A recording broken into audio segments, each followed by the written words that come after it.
see over there, Peter Holmgren, who is Director General of CIFOR.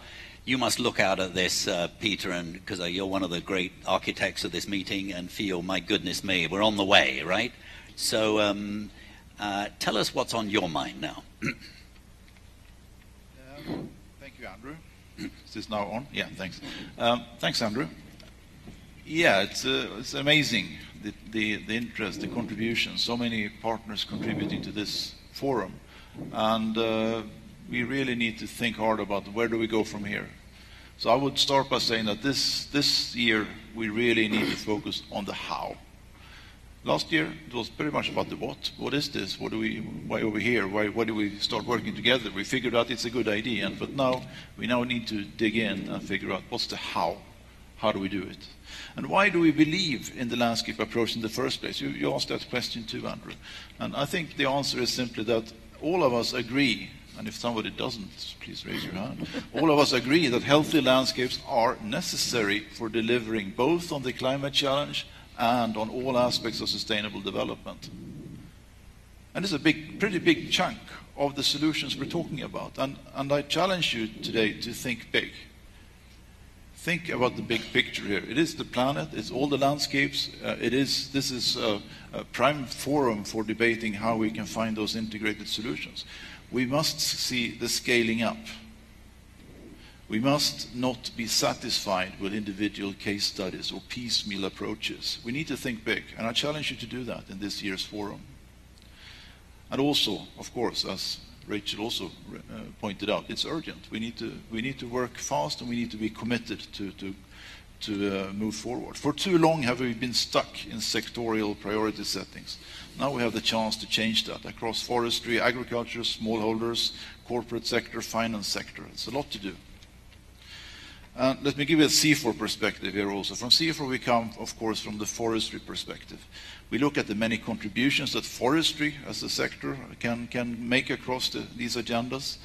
We've always worked across sectors, looked at forestry in context, and that's naturally led us to the landscape thinking. And the point here is that working together at the landscape level strengthens forestry. Sometimes you hear the opposite from some critique, but I think that we should all take this perspective. Whatever sector we represent, a landscapes approach strengthens what we are trying to achieve. I have 3 points to make. The first one has to do with human rights and security. These are prerequisites for the landscapes approach. Landscapes are essentially about negotiating priorities and figuring out integrated actions. But there is not much point in suggesting such approaches if people, the landscape stakeholders, still die fighting for their rights to advance these priorities.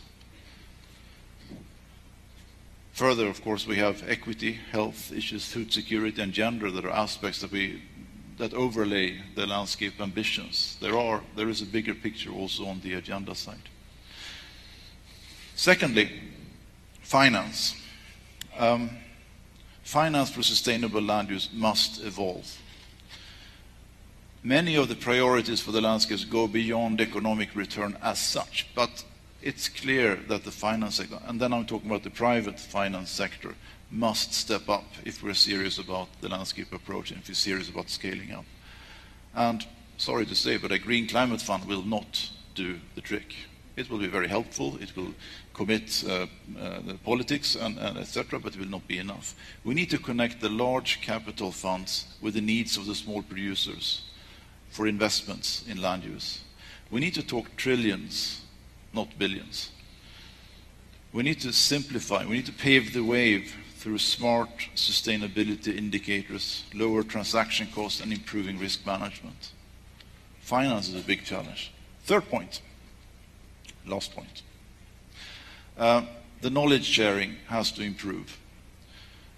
In science, we have many papers related to landscape management. And let's face it, it's not a new concept. We worked on it for decades, maybe even centuries. There's a lot of work done here, and it's not that many different ways to cut the cake. A lot of success is reported, but again, in a very piecemeal way. It makes it difficult to think about scaling up. We at CIFOR, we've this year systematically searched for the evidence across many thousands, I think 13,000 papers and we found 47 cases where a landscape approach is applied in practice. 47. We know that there is much more out there, but the knowledge is not shared sufficiently. We need to improve that. So in conclusion, there's urgency about scaling up, and whether we talk about rights, finance, or research for landscapes, we must not be afraid to think big, very big. Thank you. Great.